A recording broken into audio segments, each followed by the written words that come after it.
So that for the first time in a very, very long time, in centuries, I suppose, of puzzling about what it is Meister Eckhart really means, we have here a definitive, lucid explanation of Eckhart's apophatic, Neoplatonic Christian spirituality, his spiritual shock tactics, his paradoxical language, especially the language of ground, that hidden ground in which God and the soul are at one. So, if Meister Eckhart is the man from whom God hid nothing, then Bernard McGinn is the scholar from whom Eckhart hid nothing, and to whom Eckhart revealed nothing. That is, revealed his deepest teaching about self-emptying. So now we can look forward to having Professor McGinn reveal it all to us.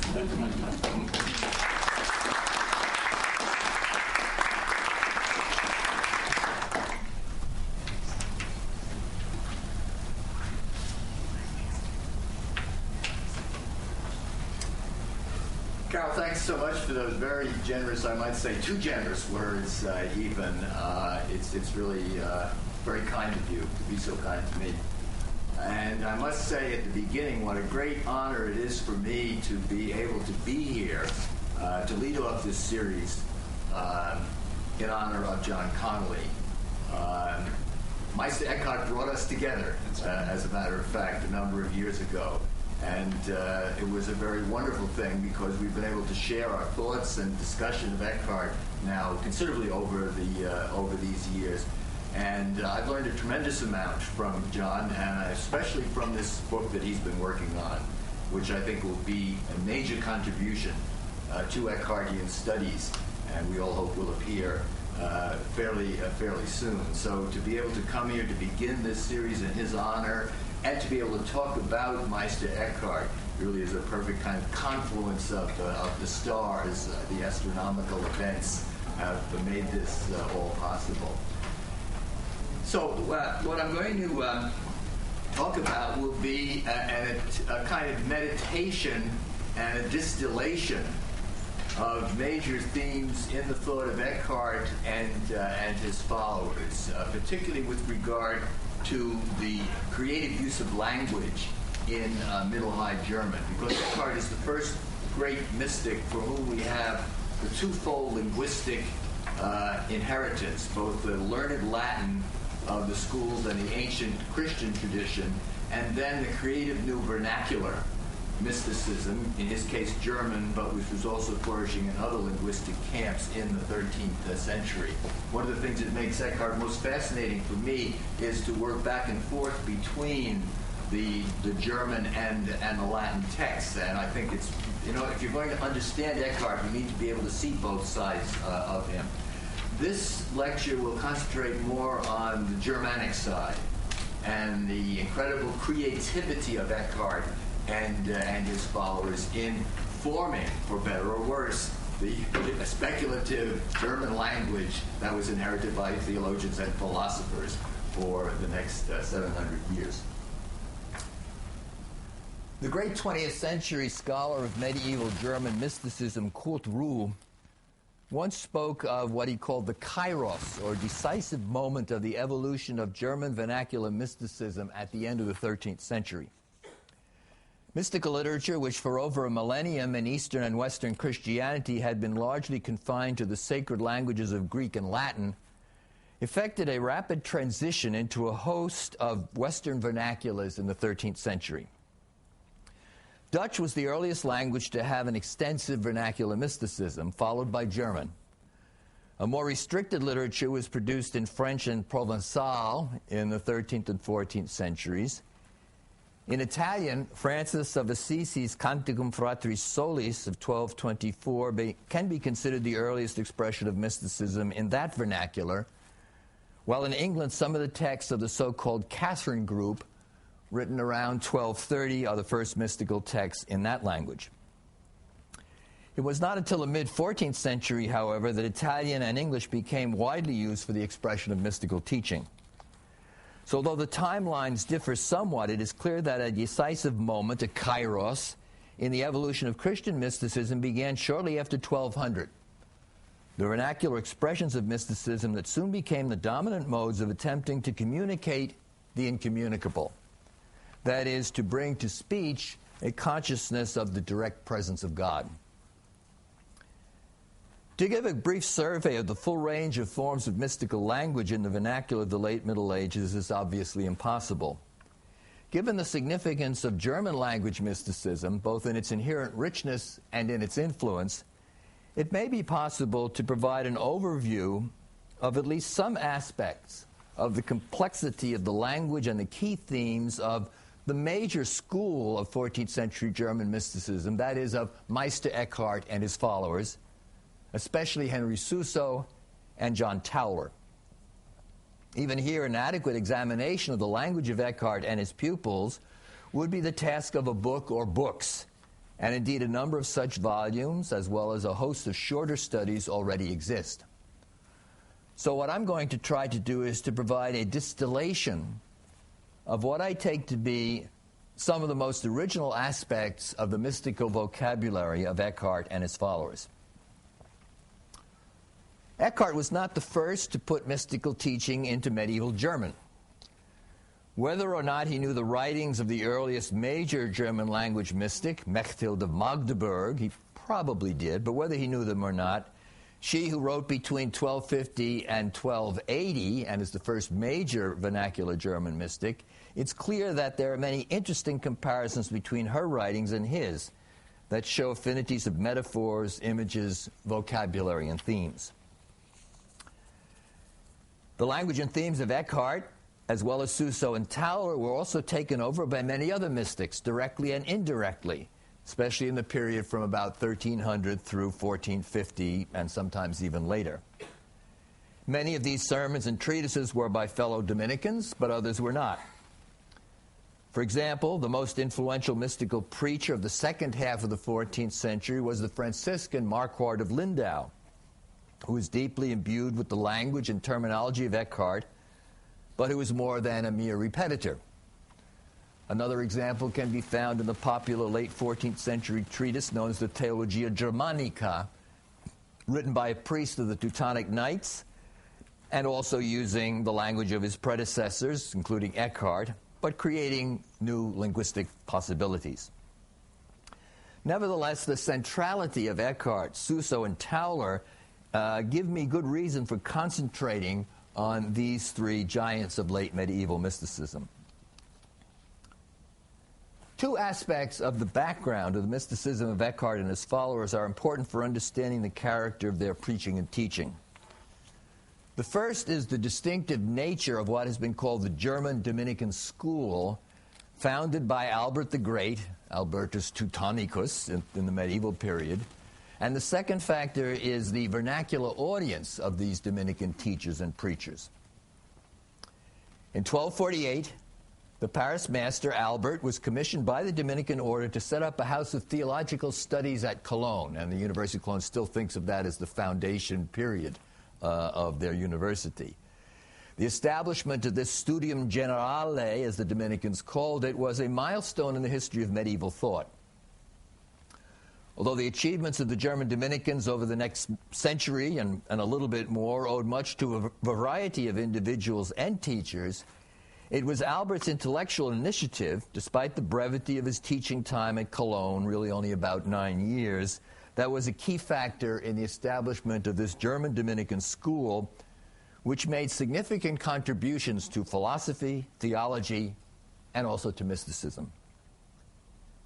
The unification of theology, understood as an intellectus fidei, with philosophy in its etymological sense of philosophia as the love of wisdom, this was the goal of the German Dominicans, necessarily also included public preaching and teaching aimed at helping believers realize inner union with God. In other words, a mystical praxis that fulfilled the Dominican vocation to hand on things attained in contemplation to others, contemplata aliis tradere in the medieval Latin. It's a theme in Thomas Aquinas and many other medieval Dominicans. And this fusion of philosophy, theology, and mysticism that was central to the efforts of the German Dominicans did indeed reach its acme in Eckhart. But it also found expression with differing emphases in his contemporaries and his followers. The second factor, the vernacular audience. 75 years ago, Herbert Grundmann first suggested that the development of German vernacular mysticism in the second half of the 13th century was shaped by what he called the new women's movement, the Frauenbewegung, especially found, of course, in the Beguines and in the Dominican nuns, who were part of the pastoral care, the cura monialium of the Dominicans. And since that time, since Grundmann's time, a large literature has developed on the role of German female mystics, like Mechthild of Magdeburg, Margarete Ebner, the German Dominican sisters who produced the so-called sister books, the Nonnenbücher, as well, of course, as studies of the possible influence of women on the mystical teaching of Eckhart, Suso, Tauler, and their contemporaries. Over the years, evaluations have differed about the validity of Grundmann's thesis. To be sure, the audience for mystical preaching was never restricted to women, and it is possible to exaggerate the role that women had in shaping the concerns and expressions of the Dominican preachers, but there is considerable evidence to suggest that the religious women, Dominicans, Beguines, and others, did play a significant role in the development of German Dominican vernacular mysticism, both as audience and at times as authors.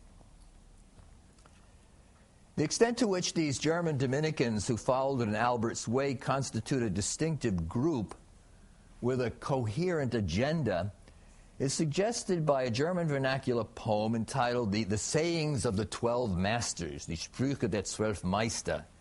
This was probably composed by Dominican nuns, and it enumerates 12 masters of mystical teaching. The poem begins by praising Meister Eckhart. I'll quote you just a line or two. Meister Eckhart speaks of pure essence. He speaks one simple word, formless in itself. It continues, number 2 in line is a tribute to Eckhart's contemporary Dietrich of Freiberg, who is perhaps the most original philosophical mind of the German Dominicans, but in the poem is singled out for his mystical teaching, which unfortunately does not survive. It says, Meister Dietrich speaks of self-knowledge. He places the soul's image in its selfhood. There it knows God in his self-identity. Self-identity, Istigkeit. Some of the other masters mentioned in the poem are little known, and a few are even identified, but the 10th of them is Tauler, even though he never had a formal academic position. It says, the Tauler from Strasbourg speaks with simplicity. He who gets bare of self and of God stands free from all activity.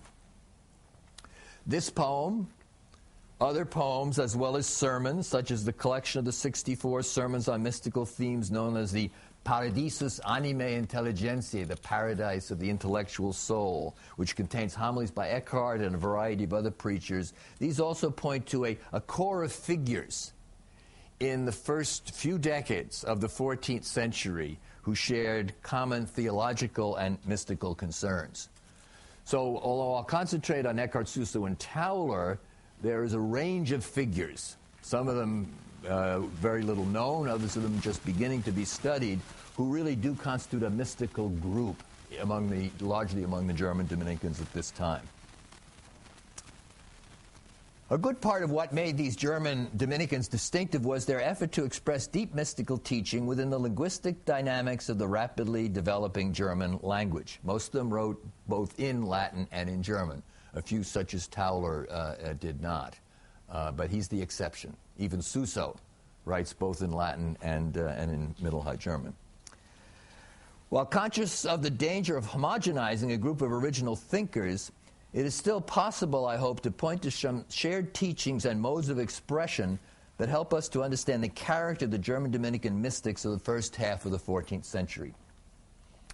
A number of these theological positions and even some of the vocabulary were inherited from Albert the Great, especially from his interest in Neoplatonic sources, such as the Liber de Causis, or Book of Causes, and of course in the Dionysian writings, on which Albert commented extensively during his Cologne years. But certainly the major creator of the new language about the soul's path to union with God was Eckhart himself. In summarizing the shared concerns of Eckhart and his followers, it may be helpful at the start to distinguish between theological positions and spiritual practices, although doctrine and practice are always necessarily interconnected. I'll begin with the doctrine and move on to some of the practical themes, but we have to see them as really being apart. Doctrinally, the German Dominicans are noteworthy for the stress they put on the unknown and hidden nature of God. Now, all Christian theologians agree that God is unknowable, but there are significant differences in how theologians express the divine mystery. In dependence on the negative or apophatic theology of Neoplatonic thinkers, both pagan and Christian, Eckhart, Suso, and Tauler and their contemporaries were creative exponents of what we might call a strong apophaticism. A strong apophaticism is what argues that God is not only beyond all that humans can know and express, but he's also beyond all that they can unknow. Let me give you some examples. In one sermon, Eckhart asks, "What is the last end? It is the hidden darkness of the eternal divinity. It is unknown, and it never was known, and it never will be known.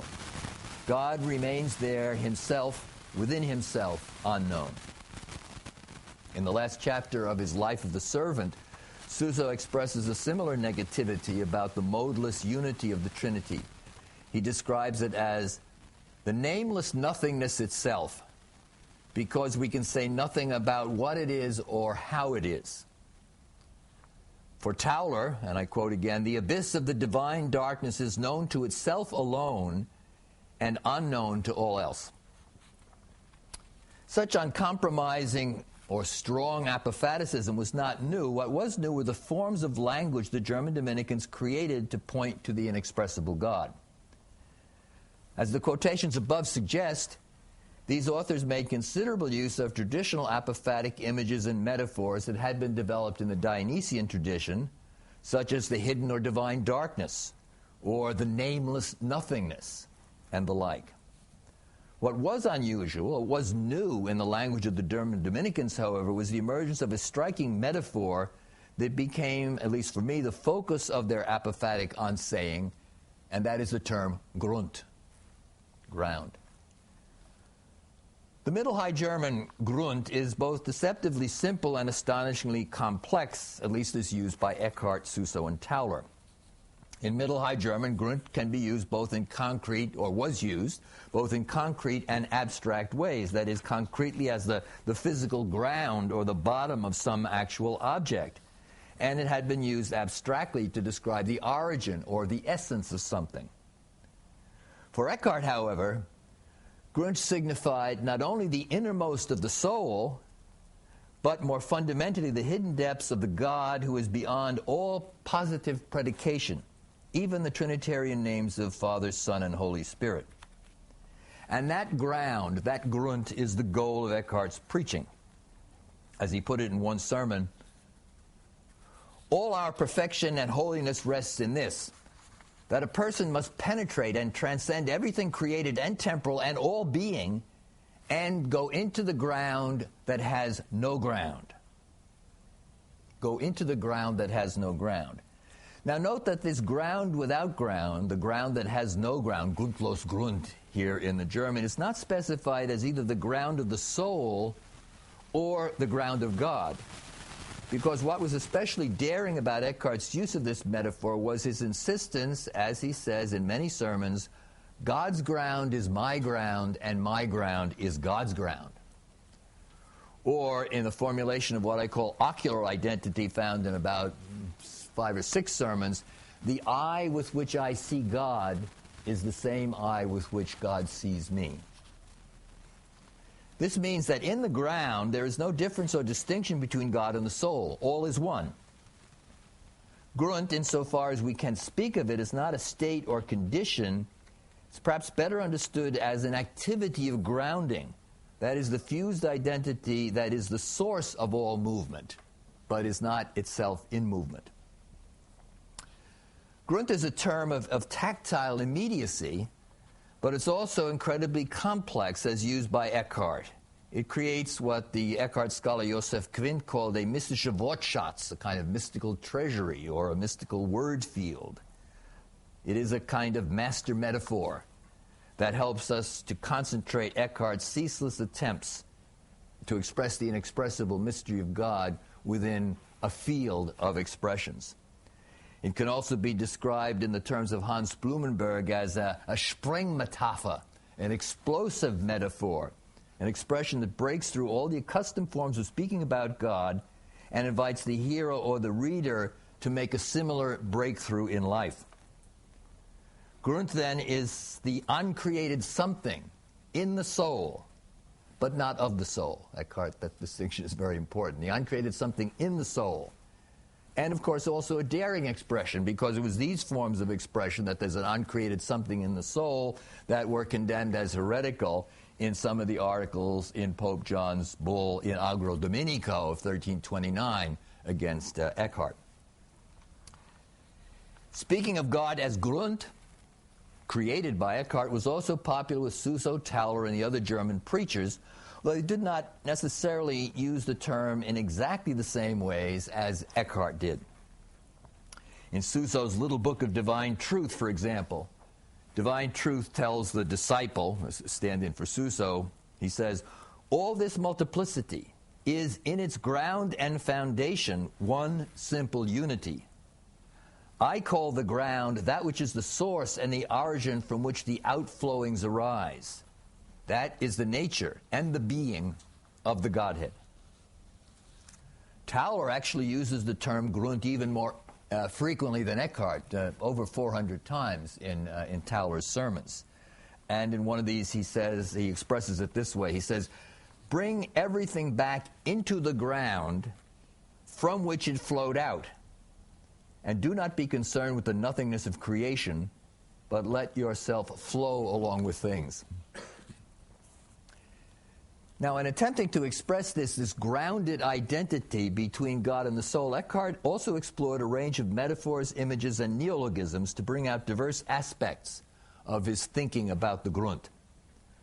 For example, the biblical language of the abyss, the abyssus, the depth of the abyss, and biblical language about the desert of the Eremum and its vast emptiness, had both enjoyed a long history in Christian discourse and mystical discourse prior to Eckhart. Although abyss had a generally negative sense in early Christianity, the abyss of sinfulness, that's an example, by the 12th century, some Cistercians had begun to use abyss more positively, especially in relationship to a text from Psalm 41:8 in the Vulgate, abyssus abyssum invocat. Abyss calls out to abyss. And Cistercians had begun to use the abyss to express the soul's relationship to God, the abyss of the soul and the abyss of God. Eckhart uses the term abyss a few times, but by the time of his student John Tauler, there was a rich theology of the fused abyss as another way of talking about the ground.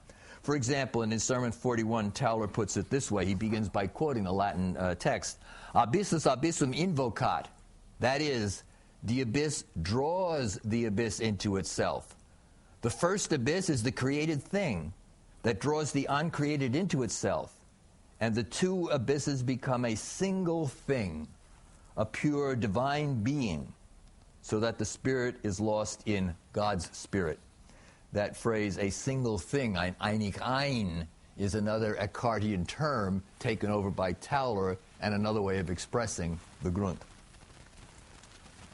The importance of the desert in both the Old and New Testaments made the empty wasteland an ideal place for leaving the self and journeying out to find God.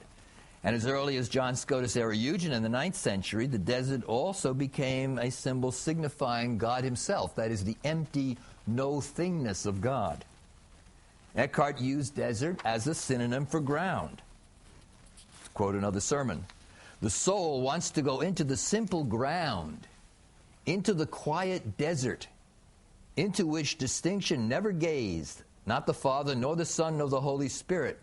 For this ground is a simple silence in itself immovable, and by this immovability all things are moved. What is more, Eckhart uses desert, like ground, to refer both to the hiddenness of God and to the mystery of the hidden soul, which he describes as an alien land. This is the soul, an alien land, and a wilderness, desert. And it is more unnamed than possessing a name, more unknown than it is known. In Sermon 29, Eckhart invites the soul, desert, to merge with the divine desert. The spirit must transcend all number and break through all multiplicity, and it is broken through by God. Just as he breaks through me, I break through him in return. God leads the spirit into the desert and into his own oneness, where he is pure one, welling up in himself. Suso uses the desert motif rarely, but Eckhart is followed by Tauler in identifying ground and desert and applying desert both to the soul and to God. Example from Tauler's Sermon 28. He's speaking of the grunt, but he goes on to say, the grunt, it is an utterly simple, super essential, hidden desert and free darkness. The paths of sense knowledge will never discover it. Among the more abstract terms or neologisms that Eckhart created to bring out aspects of the ground, none is more fascinating than the term I used before, the famous term istigkeit. Scholars long associated this with the verb ist, and therefore translated it as isness, something like the Thomistic sense of essay. But recent scholarship, especially by Alessandro Beccarisi, has shown that the word is actually derived from the German istig, meaning that, so that the significance of the term is more something like thatness or self-identity, what makes a thing to be itself and not something else. Although Eckhart uses istigkeit mostly of the hidden divine nature, he also can employ it regarding the soul, especially the soul as intellect, because God's self-identity, God's istigkeit, is the nothingness of his intellect. And this is also realized in human nature insofar as human nature is the imago Dei, the image of God. Here's a difficult passage from Sermon 67. The soul seizes the pure absoluteness of free being that is there without being there, that neither gives nor receives. It is pure istigkeit that is there emptied of all being and all istigkeit. There the soul grasps God purely according to the grunt, where he is above all being. Were there being still there, the soul would take being in being, but there is nothing there save the one ground, the one grunt. Interestingly enough, Suso, as well as 8 other German mystics, make use of istigkeit, though rarely in as bold and daring a way as Eckhart. And my recent writing took me through Jan van Ruysbroek, and I discovered that Ruysbroek actually uses istigkeit as well in the medieval Dutch, although only a couple of times. If grunt and its cognates can be taken as what I call a master metaphor for the apophatic discourse of the German Dominicans, Eckhart and his followers were also creative in exploring new ways of expressing how the divine ground becomes fecund in its inner and outer life. That is, both with regard to the emanation of the 3 persons within the Trinity and in the overflow of divine goodness into creation. The famous Platonic model of flowing out and returning, exitus and reditus, had appeared in many forms in Christian theology, at least since the time of Origen, but it took on new life among the German Dominicans. The very title of Mechthild of Magdeburg's vernacular masterpiece suggests this, das fließende Licht der Gottheit, the flowing light of the Godhead. And terms and images of dynamic movement are central to her book, flowing in and out, bursting, rising, sinking, etc. Indeed, the theology of Albert and his followers has been characterized by Alain de Libera as a metaphysics of flow, of fluxus. That is a view of God and the universe characterized by ceaseless action and interaction, ceaseless outpouring and returning. This dynamic outlook provides a key for understanding how Albert and the German Dominicans constructed their theology of the inner dynamism of the Trinity, as well as their description of the creative activity of the triune God overflowing into the universe. A host of metaphors of flowing, blooming, boiling, and the like were used to express the inner activity of the three persons of the Trinity and the creative relation between God and the world, often conceived of in a dialectical fashion. That is, the more that God transcends the world, the more the divine nature needs to be thought of as identical with it, because, as Eckhart says, God's distinction is his indistinction, and vice versa. This linguistic creativity, the language of flowing and returning, is found in both the Latin and the Middle High German. In the Latin, Eckhart created the Latin binary paradigm of what he called bullitio and ebullitio, to express the difference between the formal causality by which the Trinity inwardly boils, bullitio, in the three persons, and then the effective causality, creative causality, in which the Trinity boils over, ebullitio, into the created universe. It therefore, of course, has a structure mirroring the activity of the divine persons. I remember teaching history of Christian thought some years ago and asking a question, Eckhart's doctrine of creation, and one particularly brilliant student, what creation for Eckhart is God overboiled, which is right on. In Middle High German, there's a rich and diverse field of verbs and nouns signifying this emanative activity found in Eckhart, Suso, and in Tauler, and I just point to them. A whole paper could be written about the variety of that particular form of language. As with other theologians influenced by Dionysius, the German Dominicans saw the universe as a theophany, or a manifestation of God. From this viewpoint, all things pre-exist in the divine mind. That is, they have a virtual existence. The Latin here is esse and virtute. A virtual existence that is the source and paradigm for their actual existence as created things, their esse and actu. This dual existence is found in a special way in humans, who, as the only creatures made to God's image and likeness, not only exist in two levels, but also on the higher level are identically one with God. Because on that higher level, the bare being of the Spirit, as Eckhart puts it, is placed in the bare being of God. For example, Eckhart can speak of the part of the image of the soul by which a person is like God, and not according to the part in which he is being created. The notion of humanity as made to God's image had, of course, again, central to theological anthropology for more than a millennium before Albert and his followers, as was the emphasis on the fact that the image character resided in human rationality, the ability of humans to think and choose between good and evil. But the German Dominicans, beginning with Albert, found also in Dietrich of Freiburg, and especially in Eckhart, provided new ways of understanding this theological paradigm. Naming God as Vernünftigkeit, or intelligere, understanding, highest form of understanding, signifies that God is no thing. That is, the God who is capable of thinking and creating all things, all particular forms of being, is not any one of them, is not anything at all. And if humans are truly God's image, this is because human nature is also fundamentally a capacity for knowing that is one with the divine understanding, identical with the divine understanding on the level of virtual existence, although not, of course, on the level of actual existence. Eckhart expresses this in many ways. Again, I cite just from one sermon. He says, "The intellect looks within and breaks through into every hidden cranny of the Godhead. It takes hold of the Son in the Father's heart and in the ground and places him in its own ground. Just as the divine ground, Abgrund or Abgrund, abyss, in one sense lies deeper than the trinity of persons, so too in human beings the soul's ground or abyss is beyond the powers of knowing and loving, existing in a modeless, nameless, silent oneness with the divine ground, a union of indistinction."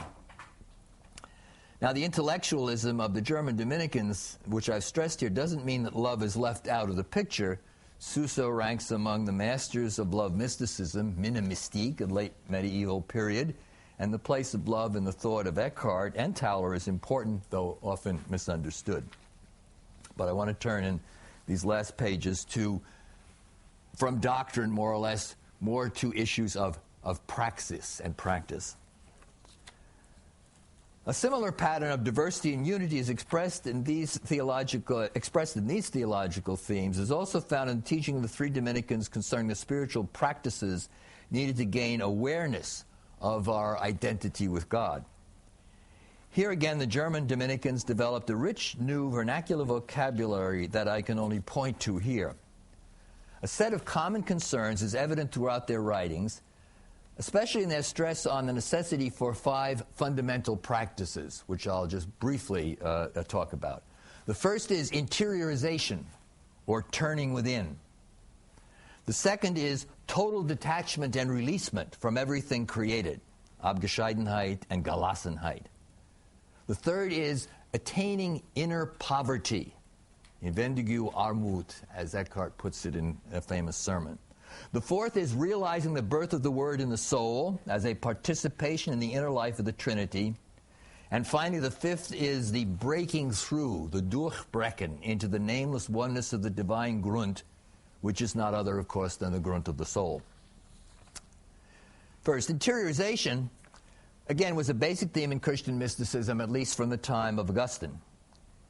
In this sense, the German Dominicans were not so much providing a new teaching as creating a new vocabulary for the language of interiorization and turning within. The range of expressions for this is quite wide, but especially interesting here is the case of John Tauler, who speaks of the highest stage of mystical consciousness as what he called an essential turn, a Wesentlichkehr, an essential turn into the ground of the soul. In one of his mystical itineraries, his threefold itineraries, concludes with this statement. He says, the third stage, the highest stage, the third stage is a lifting up into a godlike being in oneness of the created spirit with the very spirit of God, which we can call an essential turn. And there's very similar interiorization language in Eckhart and Suso. Secondly, the notion of detachment. Giving up all things for the sake of the kingdom of God. It is, of course, scriptural in origin and also deeply rooted in the Christian tradition. What Eckhart and his followers did with detachment, however, was new. The fundamental root of sin for Eckhart, Suso, and Tauler is false attachment. Attachment to our own particularity, our ownness, our Eigenschaft. And it's this attachment that prevents us from becoming free and open to God. So the cure for this attachment, false attachment, is detachment. Abgescheidenheit, literally cutting away. Dennis Turner, in his book, The Darkness of God, expresses this, I think, very well as the ascetic practice of the apophatic. The ascetic practice of the apophatic. And it's not a particular moral practice, it's a fundamental life attitude, Eckhartian detachment. The language Eckhart uses about detachment is deliberately designed to subvert the traditional hierarchy of Christian virtues. Eckhart constantly talks about detachment, and in the famous treatise on detachment, which is possibly by a close student of Eckhart, or possibly by Eckhart, but this famous treatise on detachment praises such cutting away of all possessiveness as higher than humility, higher than charity, higher than mercifulness. Detachment is higher than love, the treatise says, because the best thing about love is that it compels me to love God, yet detachment compels God to love me. Detachment compels God to love me. As a radical reorientation of life realized through the awareness of the nothingness of all creation, detachment achieves the no-thingness of the ground. When detachment, I quote again from the treatise, when detachment ascends to the highest place, it knows nothing of knowing and loves nothing of loving, and from light it becomes dark. Eckhart also often spoke about Gelassenheit, letting go, releasing, very much equivalent of detachment. And Gelassenheit becomes an even more popular term with Suso and Tauler. Eckhart speaks more daringly once again. He speaks of letting go of God, and I don't find that language in Tauler and Suso, but you find very strong language. I quote here from the end of Suso's Life of the Servant, where divine wisdom says, speaking of Gelassenheit, a releasement above all releasement is to be released in releasement.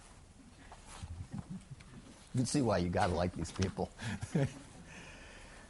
Thirdly, the desire to practice apostolic poverty, following the model of Jesus and the apostles, was a key feature of the spiritual life of the late Middle Ages, beginning in the 12th century. Debates over the nature and practice of poverty, especially involving the Franciscan order, were frequent in the late 13th and early 14th centuries, and certainly part of the spiritual world within which Eckhart lived. But Eckhart's radical notion of inner poverty is, again, daring and new, especially as set forth in what has been called his poverty sermon, the Sermon 52 of the German sermons, sermon that has probably been analyzed and discussed and read almost more than any of the other Eckhart sermons. In its Latin version, it was translated into Latin, it was very widely read, and there was a Dutch version which was criticized by Rusbroek and his followers, but used by later Dutch mystical writers, especially in the mystical Renaissance of the early 16th century in the eastern Netherlands. The sermon probes the meaning of the Beatitude from Matthew 5:8, "Blessed are the poor in spirit, for they shall see God."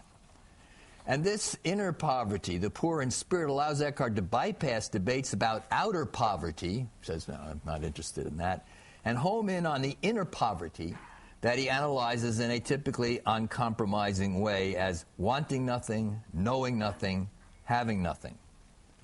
A detailed study of this sermon, as well as the many other places where Eckhart and his followers talk about true inner poverty, shows that the theme of poverty provided another semantic field within which the Dominicans could bring to speech the deepest aspects of their teaching about mystical transformation. Fourth, the language of birthing, or being born into God, based on the baptism that begins the new life of the Christian, was again a theme that had been richly developed in the patristic period and was later used by the 12th century Cistercians. But around 1300, there was a revival of interest in the idea of being born of God. It's evident, especially in the emergence of this theme in Eckhart's preaching, but is also reflected in the contemporary treatment of true and false understandings of birthing in the writings of Eckhart's contemporary, the Augustinian Henry of Frimaur. Eckhart's willingness to use daring formulations about the birth of the Word in the soul was another aspect of his mystical language that troubled the inquisitors, as well as Pope John XXII, who condemned several such passages about birthing in the bull In Agro Dominico. I'll read you just one of them. This is a famous text taken from Sermon 6 of Eckhart. The text states, "The Father gives birth to me his Son and the same Son. Everything that God performs is one. Therefore he gives birth to me his Son, birth without any distinction." That's condemned as heretical. The mystical birth theme occurs in Eckhart's followers and in other German mystical writings of the 14th century, but no one used it as often as Eckhart or delighted as much in teasing out its daring implications. And there's a very large literature on the birthing theme in Eckhart, and he almost always uses the notion of birthing in the verbal forms and not as a noun. Geburt. Later on, the noun forms become more common in his followers. And that's true of the final and last point that I want to make, breaking through. I found it interesting in reading Eckhart over the years that Eckhart never uses Durchbruch, break through, as a noun. He always uses Durchbrechen, breaking through, as an activity. So the language of breaking through, that is going beyond the God of creation to the paradoxical place where a person is as free of his own created will as he was when he did not exist, is found in the famous Poverty Sermon and a number of other places in Eckhart's preaching. Breaking through implies a decreation, an annihilation of the self, and, more surprisingly, a similar death and disappearance of God. Some of Eckhart's most challenging sermons take up this unusual language, especially Sermon 52, but let me use as an example Sermon 109, which is based on the distinction often used in the Middle High German sermons between God and the Godhead. In this sermon, Eckhart says that as long as he was in the ground, the depths, the flood, and the source of the Godhead, it was not possible for anyone to address any questions to him or for him to respond. This is because while God acts, the Godhead does not act. Therefore, the Godhead becomes God in flowing out into creation. Gott wird. The Godhead becomes God in flowing out into creation, but God unbecomes. Entwird is the verb here. God unbecomes when the mystic is not content with returning to the God who acts, but achieves a breaking through into the silent, unmoving Godhead. He summarizes in the sermon in this way. When I enter the ground, the bottom, the flood, and the source of the Godhead, no one asks me where I have come from or where I have been. There, no one misses me. There, God unbecomes. Suso and Tauler also make use of the language of breaking through to a level of indistinction to God, but more sparingly. Given Eckhart's condemnation, as well as their own struggles against mystical heretics who had misread Eckhart in the service of their own errors, Suso and Tauler quietly corrected Eckhart by insisting that in the final stage of breaking through to the Godhead, though all consciousness or perception of distinction is lost, we do not lose the essential difference between creator and creature. For example, in discussing true and false releasement in chapter 48 of The Life of the Servant, Suso puts it this way. Annihilation of spirit, with its withdrawal into the simple Godhead, is not to be understood as a changing of our own created nature, or what we are, into the same thing that God is. To summarize in one paragraph, the theology of Meister Eckhart and his followers, especially Suso and Tauler, the great Dominican teachers of the generation after Eckhart, marks one of the summits of medieval mysticism.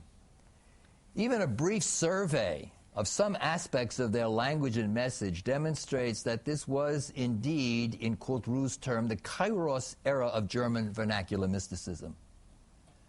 The character of this decisive time also invites reflection on the impossible necessity of speaking about or framing in human words the inexpressible and incommunicable consciousness of God's presence that is, for me, the essence of mysticism. In the case of the great mystics, all language, negative as well as positive, sinks and drowns under the weight of the task that it has taken on. The mystics, of course, make use of both positive and negative language, cataphatic and apophatic. With the mystics who stress the apophatic more than the cataphatic, that is, those mystics who dazzle us with their intricate experiments in unsaying God, such as Eckhart, Suso, and Tauler, the failure of language is perhaps more immediately obvious. But the limits of language are no less real with those mystics like Bernard of Clairvaux, whose rhetorical skills allow them to create sonorous and splendid evocations of the glory of the divine nature. I have a quotation here from Hans Urs von Balthasar, who once said that the theologian, and I think especially the mystic theologian, quote, can clothe the mystery of God in the drapery of a fine style, either as an act of homage or, as often with Bernard of Clairvaux, in an attempt to preserve it by veiling it. The recognition of the failure of language is not only a lesson in humility, but it's also, I think, the beginning of true wisdom. It's not a sign of defeat, but it's a spur to new effort. As one of the premier apophatic thinkers of the past century, Samuel Beckett, once put it, try, fail, try again, fail better. Thank you.